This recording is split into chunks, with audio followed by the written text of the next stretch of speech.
after we came out of prison. In those before prison, we used to say master of ceremonies. Nowadays, I'm told we say program manager. So, program manager, Minister Clark, the board of the Nelson Mandela statue, His Excellencies, other ministers, distinguished guests, but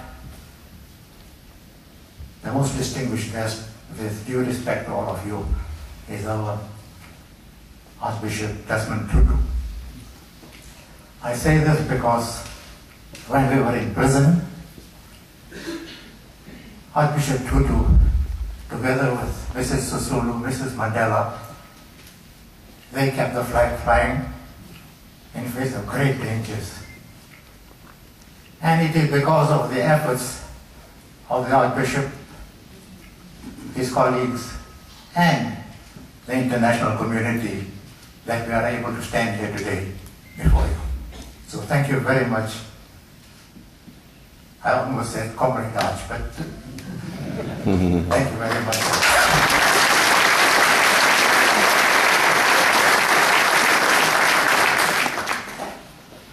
Now, on behalf of the Nelson Mandela family and the Nelson Mandela Foundation, I wish to express our gratitude for the privilege of participating together with our esteemed Archbishop Tutu in the unveiling of the statue of Mr. Mandela.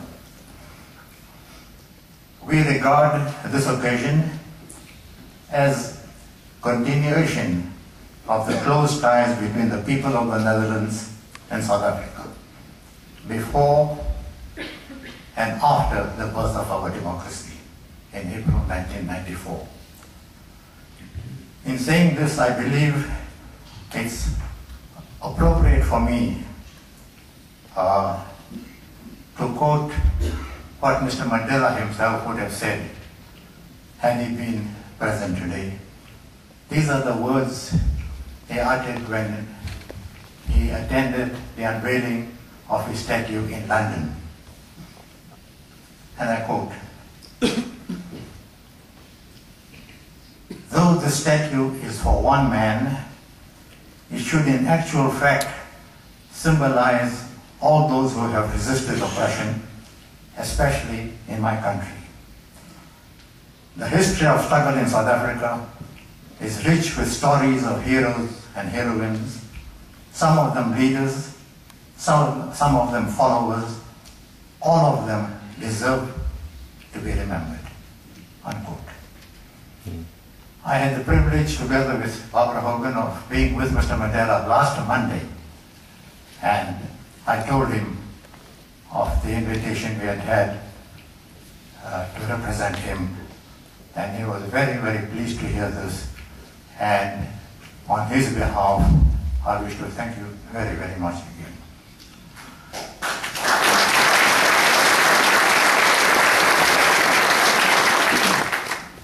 It is important to remember the years of our long walk to freedom and the important role of the international community.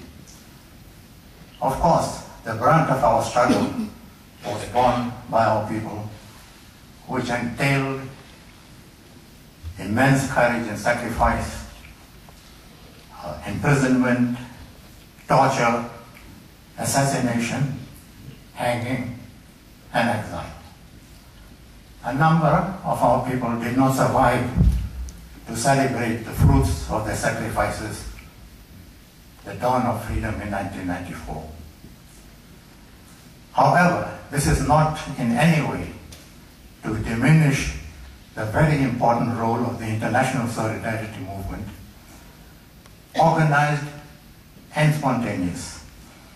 In this respect, we once again recall the words of Nelson Mandela at a banquet in his honor hosted by Her Majesty Queen Beatrix on the 11th of March 1999. And I quote, "History has joined our two countries for many centuries. such a long and complex involvement has both positive and negative aspects, painful as well as joyous. But of course, is the support which the Netherlands have given to the struggle for liberation in South Africa and to the healing and rebuilding of our nation. Your Majesty, it was that commitment to freedom and justice which our people associate with the Netherlands. It was that unqualified commitment that moved so many ordinary citizens to make an extraordinary contribution to the anti-apartheid struggle, unquote. Ladies and gentlemen, I believe the two quotations of Mr. Mandela have adequately covered what I would have said in my own words. However, the presence of our revered Archbishop prompts me to conclude with an aspect of the solidarity movement which historians may very well regard as a very important step in leading to the downfall of the apartheid system. And that is the role of the Netherlands Dutch Reformed Church, which was of course the established church in South Africa, the Dutch Reformed Church in South Africa for many centuries. Through the years that followed, the Dutch Reformed Church in South Africa practiced white domination within and outside the church. It was embraced largely by our Afrikaner compatriots, and in 1948, all white elections, adherents of this church voted into power the pro-Nazi, pro-Hitler, extremely oppressive and racist Nationalist Party into government. Many political analysts have taken to describing the Dutch Reformed Church in South Africa as the Nationalist Party at prayer. The new regime severely aggravated racial discrimination and oppression. With brute force, it implemented some of the most vicious laws clearly imported from Hitler's Third Reich. What they didn't do, not that they didn't want to, what they couldn't do is to indulge in mass extermination of people, although they tortured many hundreds to death. I believe that what eventually shattered the confidence, unity and strength of the church was when, in the 1980s, the World Alliance of Reformed Churches declared apartheid a heresy and expelled the Dutch Reformed Church of South Africa from its ranks. During the struggle years, our liberation, here I should really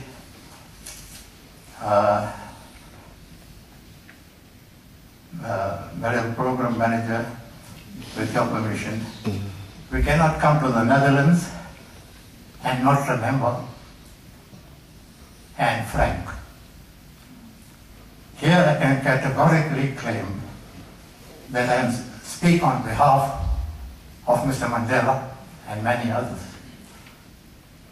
Anne Frank meant a great deal to the oppressed people of South Africa, especially to those of us who were in prison on Robben Island.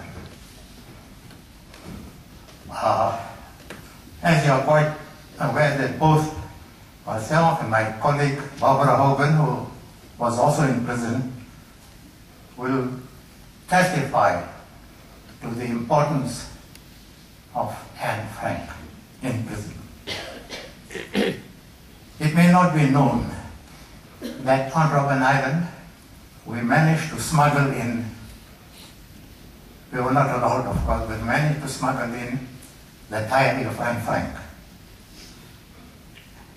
And on Robben Island, as it was practiced sometimes, prisoners would spend night after night actually copying the entire book so that it can be read by as many prisoners as possible. So to us, Anne Frank symbolized eternal hope, humanity, determination, nobility, and courage.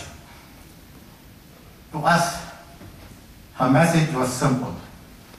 There is no such thing as defeat in our struggle for justice and freedom. Across the boundaries of the world, across the political divide, across the religious divide, Anne Frank occupies the glorious place as a true citizen of the world. She does not belong to one country. She does not belong to any group. She is a true citizen of the world. And for that, we remember Anne Frank.